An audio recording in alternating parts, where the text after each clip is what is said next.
Hello friends, welcome back to my vlog. और सभी दोस्तों को राम राम। दोस्तों, जैसे ही आज सुबह स्टोर खोला तो स्टोर खोलते ही मैंने अपने स्टाफ को देखा तो उसको आई फ्लू हुआ था। उसकी आंखों में बहुत ही ज़्यादा जलन हो रही थी और आंखें बहुत लाल थी। तो देखते ही मैं समझ गया कि उसको आई फ्लू हुआ है। तो उसको मैंने तुरंत बोला कि आप जा करके तुरंत किसी नज़दीकी डॉक्टर को दिखाइए। उसके बाद वो क्या बताता है उसी हिसाब से अपना आपका दवा पानी होगा। तो डॉक्टर के पास गया, डॉक्टर को उसने दिखाया। डॉक्टर को जैसे ही उसने देखा, डॉक्टर तुरंत समझ गया कि इनको आई फ्लू के समटाइम्स हो गए हैं। तो डॉक्टर ने उनको कहा कि आप सनग्लास लगाएं और दवाई वगैरह डॉक्टर ने लिख दी हैं। तो दवाई ववाई लेकर के आ गया है। तो मैंने उसको आज ऑफ दे दिया है कि तुम आराम करो और जब तक ठीक नहीं होता है तब तक प्लीज़ शोरूम पे ना आओ, आराम करो। क्योंकि दोस्तों ये बीमारी ऐसी है, ये बहुत जल्दी फैल रही है। ये एक तरीके से कोरोना वायरस के तरीके है, एक इंसान से दूसरे इंसान को तुरंत हो जा रही है। तो इसलिए मैंने उसको छुट्टी दे दी है ताकि किसी और एम्प्लॉय को ना हो। इसलिए मैंने कहा आप आराम करो। तो दोस्तों चलिए आज दिन का स्टार्ट करते हैं। और सबसे पहले तो सिस्टम से सेल वगैरह का डे बुक अरेंज कर लेते हैं, डे बुक बना लेते हैं, क्योंकि 4-5 दिनों से पेंडिंग है डे बुक। तो उसको मेंटेन कर लेते हैं दोस्तों चलिए आज आपको एक नई चीज़ बताते हैं कि day book day to day कैसे बनाई जाती है। दोस्तों डे बुक एक रिटेल काउंटर से लेकर के कॉम्प्लेक्स मॉल में जितने भी काउंटर पे या शोरूम पे कैशियर या बिलर होते हैं वो पर डे मेंटेन करते हैं। ये एक तरीके की मैनुअल लेज़र होती है जो कॉपी पे मेंटेन करी जाती है। एक तरीके से हैंडमेड लेज़र होती है। एक लेज़र होती है जो डायरेक्ट आप कंप्यूटर पे भी अपडेट कर सकते हैं, और ये एक हैंडमेड लेज़र होती है। इसको बनाना इसलिए दोस्तों ज़रूरी होता है कि कभी कभी ऐसा होता है कि हमारे कंप्यूटर में कभी भी कोई भी परेशानी, प्रॉब्लम या हैक हो जाता है, सॉफ्टवेयर हैक हो जाता है, तो उससे हमें प्रॉपर डिटेल नहीं मिल पाती है। और जो हमारी हैंडमेड मैनुअल डे बुक होती है उससे हमारे सारे रिकॉर्ड्स मिल जाते हैं कि किस डे पे कितनी सेल हुई थी, क्या सेल हुई थी, कितनी कैश सेल हुई थी, कितनी कार्ड सेल हुई थी, क्या एक्सपेंस हुआ था और कैश इन हैंड आपके पास कितना था। वो सब इसमें पूरी एंट्री करी जाती है। तो चलिए दोस्तों मैं आपको बताता हूँ कि डे बुक कैसे बनाई जाती है।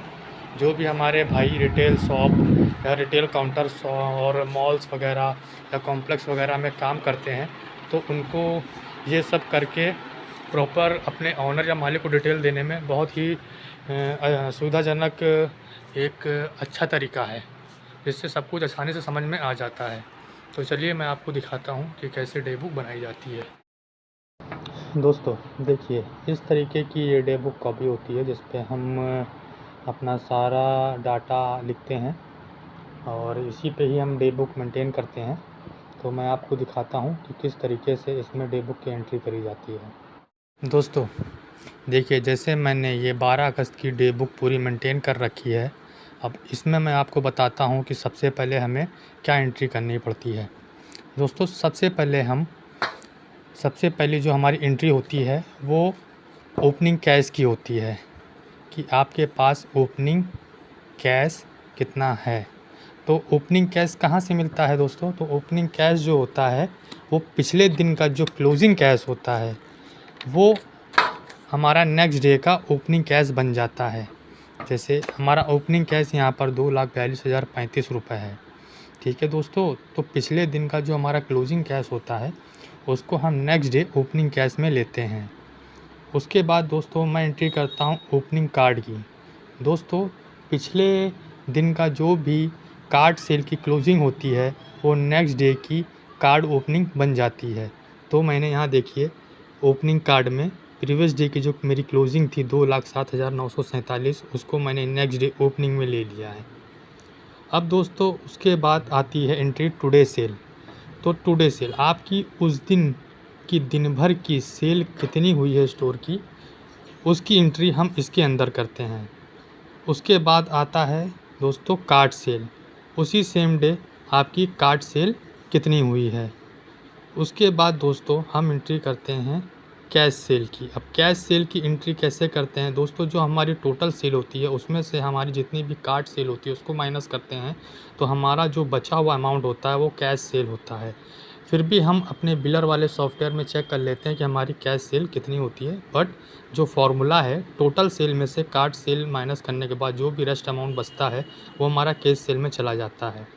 उसके बाद दोस्तों हम जो हमारा ओपनिंग कैश होता है ऊपर चले जाते हैं, जो हमारा ओपनिंग कैश होता है उसको हम कैश सेल से प्लस कर देते हैं, और प्लस करने के बाद जो भी अमाउंट आता है उसको हम नीचे लिख लेते हैं। फिर हम देखते हैं अगर उस दिन का हमारा कोई भी एक्सपेंस अगर होता है तो उस एक्सपेंस को हम उस अमाउंट में से माइनस कर देते हैं, बट हमारा उस दिन का कोई एक्सपेंस नहीं था तो हमने वो माइनस नहीं किया और हमने टोटल अमाउंट करके वो उस दिन का क्लोजिंग कैश बन जाता है। फिर दोस्तों एंट्री आती है कार्ड सेल की। तो कार्ड सेल लिखने के बाद उस दिन हमारी कितनी कार्ड सेल हुई है उसको हम यहाँ पर एंट्री कर लेते हैं। मेरी उस दिन कोई कार्ड सेल नहीं थी तो मैंने एंट्री नहीं करी है दोस्तों, अगर होती तो यहाँ पर वो मैं अमाउंट लिख देता। उसके बाद हमारी जो कार्ड की ओपनिंग होती है दोस्तों, जैसे कि ऊपर हमारा लिखा हुआ है कार्ड की ओपनिंग, उसको उठा करके हम नीचे लिख देते हैं। अगर हमारी कोई कार्ड सेल होती उस दिन की दोस्तों तो वो ओपनिंग में प्लस होकर के नीचे क्लोजिंग में टोटल अमाउंट आ जाता दोस्तों। तो कार्ड क्लोजिंग हमारी उतनी ही रहेगी क्योंकि हमारा कोई सेल नहीं हुआ दोस्तों। उसके बाद हम देखते हैं हमारे पेंडिंग बिल्स। पेंडिंग बिल्स जो भी हमारे होते हैं जिनका पेमेंट बाद में होता है उसकी एंट्री भी हम डे बुक में करते हैं। फिर उसका जो टोटल आता है उस टोटल को हम उठा करके अपने कैश क्लोजिंग से माइनस करते हैं दोस्तों। कैश क्लोजिंग से माइनस करने के बाद जो अमाउंट आता है दोस्तों वो हमारा कैश इन हैंड होता है। कैश इन हैंड देखिए मेरा यहाँ पर 7,287 रुपये है जो मैंने लिख रखा है। तो दोस्तों इसी तरीके हम डे टू डे अरेंज करते हैं, जिससे हमें फ्यूचर में या सेम डे कभी भी कोई क्वेरी होने पर हम अपना रिकॉर्ड्स को आसानी से देख सकते हैं और रिकॉर्ड्स को आसानी से मैच कर सकते हैं। दोस्तों आज की वीडियो तो एक टैग वीडियो बन गई, बट मैं कोई टैग ब्लॉगर नहीं हूँ, मैं अपना सिंपली पर्सनल ब्लॉग बनाता हूँ बस।